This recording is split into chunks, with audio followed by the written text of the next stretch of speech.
Ya Roh Kudus, sinarilah roh kami yang hilang. Ajari kami mengenal karunia-Mu, Tuhan. Ya Roh Kudus, sucikanlah perangai yang cemerlang dan berikan kekuatan sehingga tak gentar.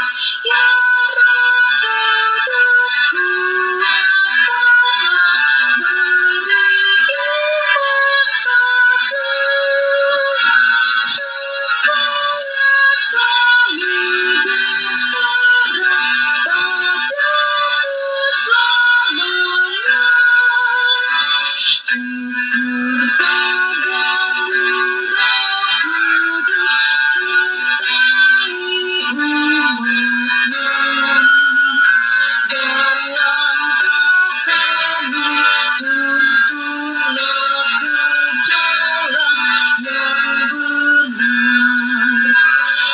Lapangkan dan kobarkanlah semangat beriman, supaya hidup kami pun selamat dan teguh. Ya Roh Kudus, kuatkanlah,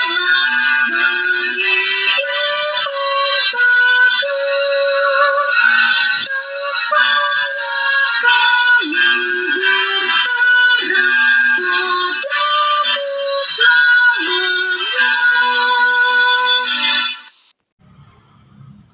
Kisah Para Rasul 16 ayat 1 sampai yang ke-8. Dimulai dari ayatnya yang pertama. Paulus datang juga ke Derbe dan ke Listra. Di situ ada seorang murid bernama Timotius. Ibunya adalah seorang Yahudi dan telah menjadi percaya, sedangkan ayahnya seorang Yunani. Timotius ini dikenal baik oleh saudara-saudara di Listra dan di Ikonia. Dan Paulus mau supaya dia menyertainya dalam perjalanan. Paulus menyuruh menyunatkan dia karena orang-orang Yahudi di daerah itu, sebab setiap orang tahu bahwa bapaknya adalah orang Yunani.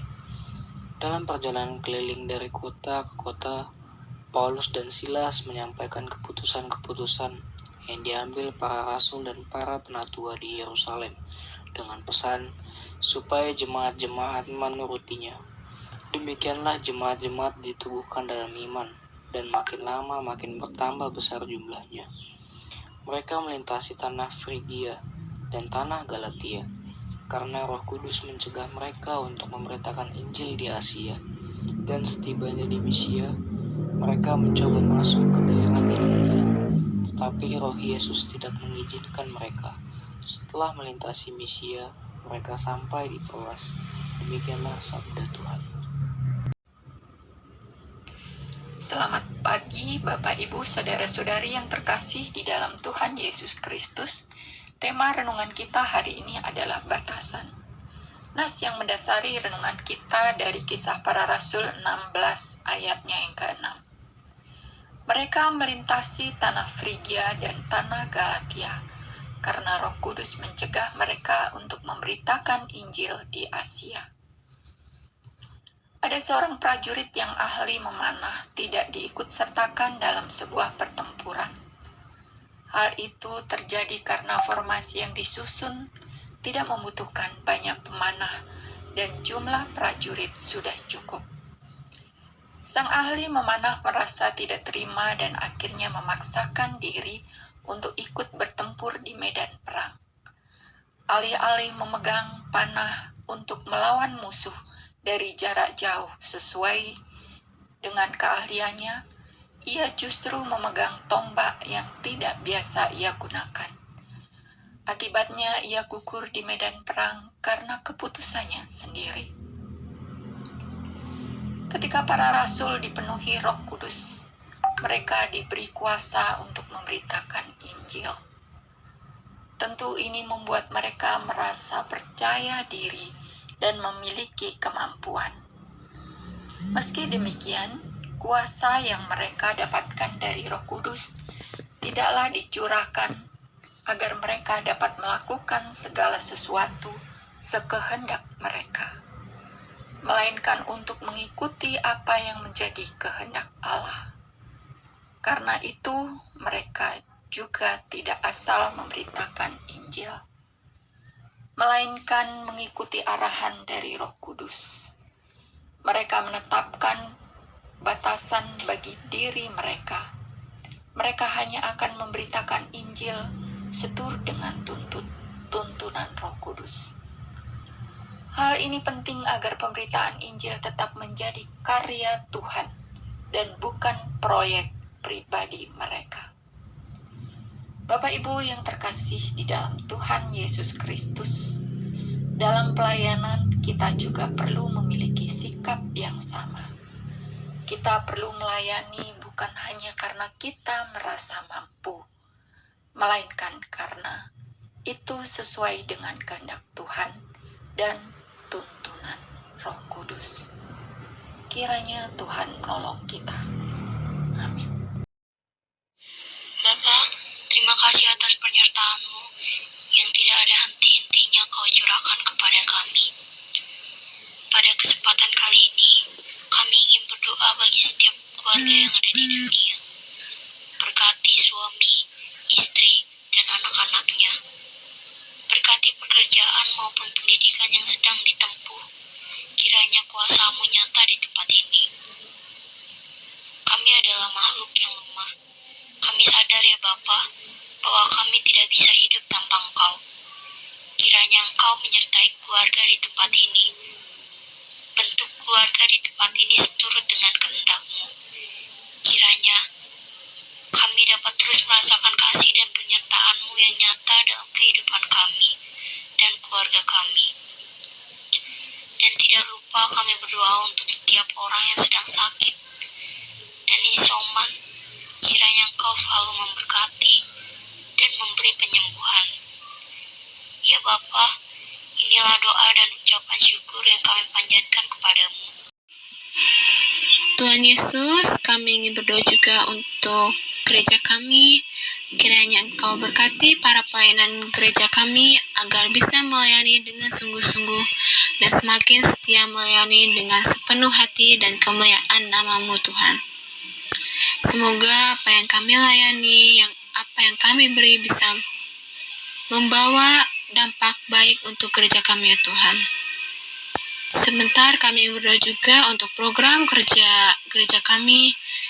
Kiranya Engkau bantu kami untuk bisa menjalani program kerja kami sesuai dengan apa yang kami harapkan ya Tuhan. Dan bisa membawa dampak baik bagi banyak orang. Kami ingin berdoa juga untuk ibadah onsite dan online kami di GKI Perumnas. Kiranya Engkau lancarkanlah ibadah onsite dan online kami ya Tuhan. Di dalam nama Tuhan Yesus kami berdoa.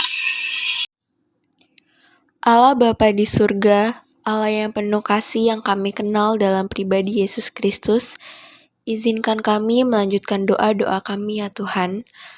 Kami berdoa untuk pemudik di liburan panjang Idul Fitri yang telah berlalu. Terima kasih jika Tuhan telah memulihkan kondisi yang ada, sehingga kami dapat merasakan kembali rasa sukacita kami dapat berkumpul dan berbagi di kampung halaman dengan saudara-saudara kami.